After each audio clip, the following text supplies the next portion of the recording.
जिसके अंदर तकरीबन 13 जो उनके देवी देवताओं की तस्वीरें लगी हुई, मूर्तियाँ बनाई हुई हैं, जो उन दिनों के लिए ओपन किया हुआ है कि आप आओ यहाँ पर इबादत करो। क्या ये सही किया है या गलत? बहुत इंतहाई गलत स्टेप है ये। और दूसरी बात यह है, अगर हमें ये बदगुमानी है कि इंडिया हमसे हल्का है, इंडिया की फोर्स हमसे डबल है। माई झुकेगा नहीं साला। तो इसको हम कहते हैं किराए के टट्टू। साला अपना देश संभल नहीं पा रहा और जाके फीफा वर्ल्ड कप की चौकीदारी करेंगे। तौबा तौबा। भी आप बयान दिलवा लें। जहाज जो है इसकी बड़ी अहमियत है, इस्लाम का बड़ा अहम रुकन है, इससे मुसलमानों ने बड़ी फतुहात हासिल की हैं। क्योंकि वो हमारा दुश्मन है, वो एक तरफ काफिर है, मुशरिक है, तो दूसरी तरफ मुसलमान है। जब मुसलमान को तो मुशरिक की बात या इंडिया की बात करेंगे, ऑटोमेटिक दुश्मनी वाली बात आती है, क्योंकि हमसे बुग़्ज़ रखते हैं। एक छोटा सा वाकया बताता हूँ, और अभी रिसेंटली जो पेश आया, अभी रिसेंटली जो उनसे दुबई ने इंडिया को एक्सपोर्ट किया gold 2 lakh KG, 2 lakh KG gold को एक्सपोर्ट कर दिया भाई, के इसलिए कि दुबई जो उनसे इंडिया है वो आने वाले टाइम के अंदर आ जाते हैं। सबसे बड़ी जो चीज़ है ट्रस्ट इश्यूज़ हैं। अगर आप कहीं भी यूएई वगैरह जाएं तो पाकिस्तानियों को और बंगालियों को अच्छा नहीं समझते। वो वजह वही बेईमानी करते हैं, 2 नंबरियाँ करते हैं हर जगह जाके। तो इस वजह से जाहिर सी बात है, जैसी आपकी रेपुटेशन जाएगी वैसे ही रहेगा आगे। और मार्केट, एक और बहुत बड़ी वजह कि मार्केट बहुत बड़ी है। दूसरी बात के ट्रस्ट इश्यूज़ आ जाते हैं। क्या वजूहत है कि यार हम कहते हैं कि मुसलमान है, मुसलमान कभी वादा खिलाफ़ी नहीं करता और हम वादा खिलाफ़ी करते हैं। मुसलमान कभी बेईमानी नहीं कर सकता, हम बेईमानी कर रहे हैं। मुसलमान कभी किसी को झूठ नहीं बोल सकता, हम झूठ बोल रहे हैं। क्या वजूहत है?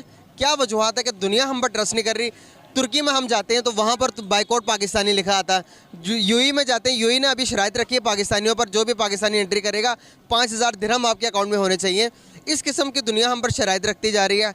क्या डाउनफॉल में जा रही है इकोनॉमी, डाउनफॉल पर, क्राइसिस में, पॉलिटिकल क्राइसिस में स्टेबल नहीं हो पा रहे हम। क्या वजूहत है? सबसे बड़ी वजह वही है ना कि हम जहाँ भी गए हमने 2 नंबरी की है। 2 नंबरी से मुराद, चलें 2 नंबरी से मुराद के अगर हम कहीं, इवन के अमेज़ॉन पाकिस्तान में नहीं आ रहा प्रॉपर्ली, इसी वजह से आया था, आता है तो ये लोग आगे से 2 रुपये की चीज़ को 10 रुपये का करके बेच देते हैं। तो ये चीज़ तो नहीं बनती ना। और दूसरी बात, अगर आप कहीं भी जाएं तो पाकिस्तानियों को तो परवर्टी कहते हैं वो लोग, टर्की में भी एक।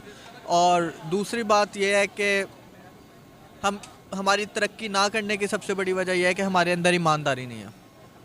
वो कहते हैं ना कि हुक्मरान ऐसे आ गए, हुक्मरानों से कुछ नहीं होता। अगर हम ख़राब हैं तो हमें हुक्मरान भी है। तो अल्लाह ने भी कहा जैसी आवाम होगी वैसे तुम्हें हुक्मरान दिए जाएंगे, अगर तुम जैसे होगे तुम पर वैसे ही हुक्मरान मुसल्लत किए जाएंगे। तो हमें पहले अपने आप को सही करना पड़ेगा, फिर आगे जो है वो। इंडिया क्या वजूहत है? वो भी हमारे जैसे ही हैं। थोड़ा सामने देखिए कैमरे की तरफ। इंडिया भी हमारे जैसे, वहाँ पर भी लोग हमारे जैसे ब्राउनिश कलर रखने वाले लोग हैं और हमारे तरह के ही हैं यार। अगर हमारी बैक हिस्ट्री भी देखो तो हम जैसे ही हैं। वो ज़्यादा डेवलप कर गए, उनका ट्रेन सिस्टम आप देखेंगे तो वो जापान को बीट कर रहे हैं। अगर आप आईटी देखेंगे तो वो दुनिया को बीट कर रहे हैं, दुनिया को पीछे छोड़ रहे हैं। क्या वजूहत है उनमें और हम में क्या डिफरेंस है? रंग से कुछ नहीं होता, मेंटालिटी का फ़र्क है। अब यहाँ पे जब हम मैच देखते हैं, एडवर्टाइज आता है सुपर बिस्किट का, एडवर्टाइज उस चीज़ का, इस चीज़ का। उधर भी ये एडवर्टाइज आते हैं, लेकिन उधर दूसरी तरफ बायजूस का एडवर्टाइज आता है, उधर दूसरी तरफ ऑनलाइन ट्रेडिंग सिखाते हैं आपको, उधर दूसरी तरफ ऑनलाइन एजुकेशन का ज़्यादा फोकस करते हैं। तो मोबाइल एप्लीकेशंस के आते हैं, मोबाइल एप्लीकेशंस के आते हैं और भी बहुत चीज़ें हैं। तो थिंकिंग का भी फ़र्क है। हम अभी तक वो चिप्स और बिस्किट पे ही फंसे हुए हैं, हम उससे आगे नहीं निकल पा रहे। तो हमारे एक ऐड बनाई गई पाकिस्तानियों ने, ऐड के अंदर ये मैसेज दिया गया कि हम सुबह का नाश्ता दिल्ली में करेंगे, हम इंडिया को उड़ा देंगे, हम ऐसे करेंगे वैसे करेंगे। उन्होंने भी एक जवाब दिया, कहने लगे कि भाई हम मोहब्बत करने वाले लोग हैं, हम आपसे मोहब्बत करेंगे, आप आओगे हम आपको नाश्ता भी करवाएंगे, आपको वापस भी भेजेंगे। उनके बच्चों ने ये जवाब दिया हमें कि मोहब्बत क्या होती है, ईमानदारी क्या होती है, पीस क्या होती है। उनके बच्चों के ऐड के अंदर वो हमारे, उन्होंने काउंटर में जवाब ये दिया, क्या हम पाकिस्तानी अपने आप को ये शो करवा रहे हैं कि भाई हम ताकत में सबसे ज़्यादा हैं, ताकत में दुनिया भी ज़्यादा। क्या आपको लगता है कि जंगें लड़कर के दुनिया को फतह किया जा सकता है, या हम जंगें लड़कर किसी मुल्क को फतह कर सकते हैं? क्या ख्यालात हैं? अगर हम इस बदगुमानी में है कि ताकत के बल पे, तो अगर ताकत के बल पे ये सब होता ना तो कायदे आज़म पाकिस्तान ना बनाते। और दूसरी बात यह है, अगर हमें ये बदगुमानी है कि इंडिया हमसे हल्का है, इंडिया की फ़ोर्स हमसे डबल है। उनके पास हमसे डबल आर्मी है, वेपन्स में भी और लोगों में भी। ये हमारा अपनी बदगुमानी है जो भी है। ज़्यादातर हम इंडिया से जंग हारे हैं, जीते नहीं हैं।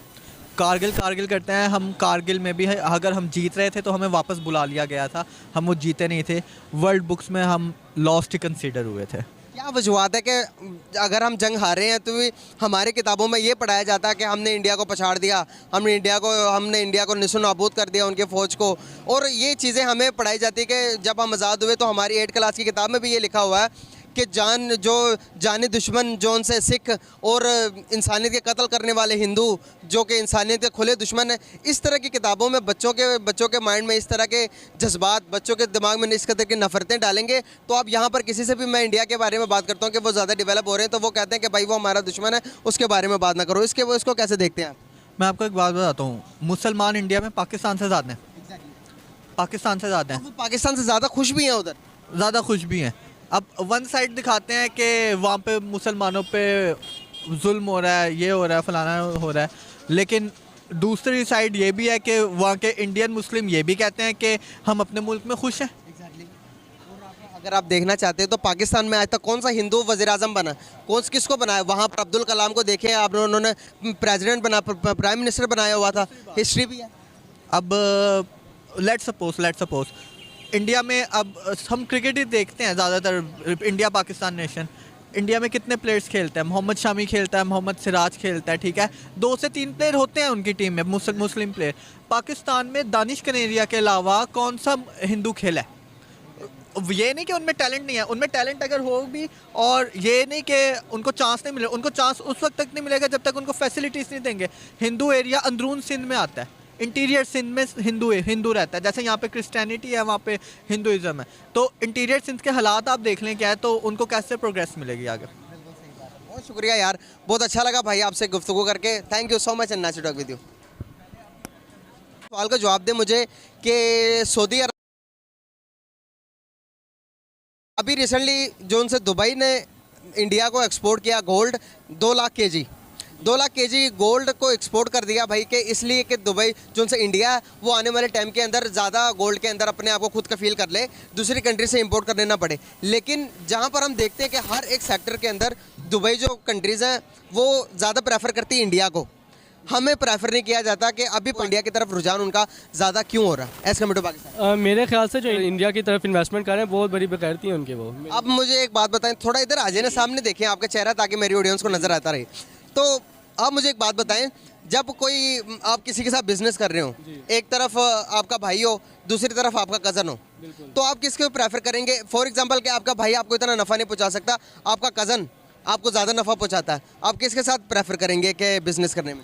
अगर एज अ बिजनेसमैन देखा जाए फिर कज़न के साथ, लेकिन अगर एज अ ह्यूमैनिटी देखी जाए तो मैं अपने भाई के साथ, बेशक मुनाफा इतना नहीं भी दे रहा, लेकिन मैं अपने जो भाई के साथ ज़्यादा बिजनेस को प्रेफर करूँगा। यही तो मिसाल है कि यूएई को भी अपना कोई ना कोई फ़ायदा तो नज़र आ रहा होगा ना, तभी तो वो जाकर इंडिया के साथ कर रहा है। मैंने ये भी साथ कहा कि अगर एज अ ह्यूमैनिटी देखा जाए, और अगर ह्यूमैनिटी आज के टाइम में रही है, बस यही बात है ना, ह्यूमैनिटी नहीं रही आज अब। के टाइम में हमारे पाकिस्तानी जो पॉलिटिशियन है उनको नहीं पता कि ह्यूमैनिटी क्या है, गरीब आवाम के बारे में सोच नहीं रहे, उनके अकाउंट में भरे पैसे पड़े हुए हैं। सबसे बड़ी बात, हम दूसरे मुल्कों में, दुबई में या सऊदी अरब में क्यों जाएं? हम अपने मुल्क में देख लें, हमारे जितने भी हुक्मरान हैं हमसे पैसा खा कर लंदन में अपने फ्लैट्स बनाए जा रहे हैं, सारा इन्वेस्टमेंट जो है वो ब्लैक मनी जो है उधर अपनी भेजी जा रहे हैं। आपको पता दुबई के अंदर अब एक हिंदुओं का मंदिर बनाया गया जिसके अंदर तकरीबन 13 जो उनके देवी देवताओं की तस्वीरें लगी हुई, मूर्तियां बनाई हुई हैं, जो हिंदुओं के लिए ओपन किया हुआ है कि आप आओ यहाँ पर इबादत करो। क्या ये सही किया है या गलत? बहुत इंतहाई गलत स्टेप है ये। और दूसरे नंबर पे मैं आपको सऊदी अरब का भी बताऊं, सऊदी अरब में पहले फ़ीमेल ड्राइविंग नहीं कर सकती थी, पब्स नहीं थे, क्लब्स नहीं थे। अब सऊदी अरब तक में, जिधर इसका अल्लाह ताला का खाना काबा है, मदीना मुनव्वरा है, इसके बावजूद जो है सऊदी अरब में पब्स भी हैं, इसके अलावा क्लब्स भी हैं। जो जहान के जो 2 नंबर काम है वो सऊदी अरब में शुरू हो चुका है। तो क्या समझते हो, फीमेल्स को ड्राइविंग नहीं करनी चाहिए? करनी चाहिए, लेकिन मैं वैसे एक बात बता रहा हूँ, सऊदी अरब में पहले अलाउ नहीं था, लेकिन अब उधर अलाउ हो चुका है। क्यों सऊदी अरब में ये चीज़ें अलाउ हो रही है?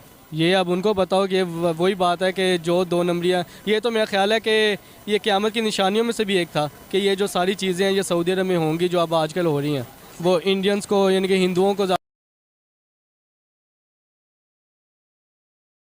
सुनते हैं तो पहली चीज़ आपके दिमाग में क्या आती है? जी देखें, हम शुरू से ही हमें ये बात पढ़ाई गई है, किताबों में भी, स्कूलों में बड़ों ने सारा यही बताया कि इंडिया हमारे बहुत बड़े दुश्मनों में से है। और मेरा क्या, आज छोटे से बच्चे से आप पूछ के देख लें, वो भी यही कहेगा कि इंडिया हमारा दुश्मन है। और जब 1947 में हमारे साथ ये कश्मीर वाला जो मामला था, ख़ास तौर पे इस मामले के ऊपर हम कभी भी इंडिया का साथ नहीं दे सकते, और ना ही इंडिया के मौक़िफ़ को किसी भी तरह से हम अपना सकते हैं। तो ये हमारे लिए सबसे बड़ा एक आप कह लीजिए कि सबसे बड़ी वजह है जो हमारी और इंडिया के दरमियान जो ताल्लुकात हैं उनमें बेहतरी नहीं आ सकती जब तक हमारे कश्मीरी भाइयों के साथ अच्छा सलूक नहीं किया जाता, उनको उनकी आज़ादी नहीं दी जाती और उन्हें ये हक़ नहीं दिया जाता जो उनका बुनियादी हक़ है, वो उन्हें मिलना चाहिए। सही। सर, आपने बात की कश्मीर की, कोई भी हम इशू उठा लें पाकिस्तान और इंडिया का, वो कश्मीर पर आकर ख़त्म हो जाता है कि जब तक कश्मीर का मसला हल नहीं होगा इंडिया और पाकिस्तान के ताल्लुकात में बेहतरी नहीं आ सकती। तो मुझे बताएं कि 70-75 सालों से तो कश्मीर का मसला हल नहीं हुआ, आगे कब और कैसे हल हो? ये असल में ये बात आपने छेड़ दी है, ये बात तो खैर बड़ी लंबी चल सकती है।